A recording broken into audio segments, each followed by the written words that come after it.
জীর্ণশীর্ণ পোশাকে চোখে মুখে ক্লান্তির ছাপ নিয়ে এভাবেই রাস্তার পাশে বসে আছেন একজন মা।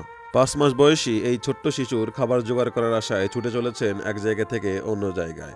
ভাগ্যের নির্মম পরিহাসে গর্ভধারণের 7 মাসের মাথায় তাকে ছেড়ে চলে যান তার স্বামী। তার ঠিক 3 মাস পরেই নুরি বেগমের কোল জুড়ে জন্ম হয় ছোট্ট এই ফুটফুটে শিশু রাব্বি। এমন বেদনাদায়ক দৃশ্য দেখে নিজেকে আর ঠিক রাখতে পারলাম না। ছুটে গেলাম তাদের জন্য কিছু কেনাকাটা করার জন্য। এরপরে শিশু বাচ্চার কিছু খাবার এবং কিছু ফলমূল আমরা কিনে নিলাম। শিশুটির বয়স 5 মাস হওয়ায় সব ধরনের খাবার তার পক্ষে খাওয়া সম্ভব নয়। এই কথা মাথায় রেখে আমরা তার মায়ের জন্য কিছু পরিমাণে আঙুর, কলা, মালটা সহ আরও অন্যান্য খাবার কিনে নিলাম, যাতে তার মা সহজে এগুলো খেতে পারে। কেননা তার মা যদি একটু ভালো খাবার পায় তবেই কিন্তু সন্তানটি ভালো খাবার পাবে। এরপর আমরা সবগুলো বাজারে একত্রে করে নিয়ে চলে যাই তাদের কাছে। ওর নাম কি? কার বাচ্চা এটা? সত্যি তো আপনার? ওর বাবা কই? কোনে চলে গেছে?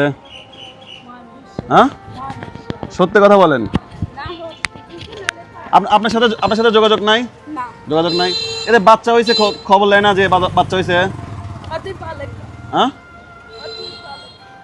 পাগল মানুষ তাও কায়দে ফেলতেছে রে। এগুলো এগুলো এগুলো খাবি না, এগুলো খাবি না।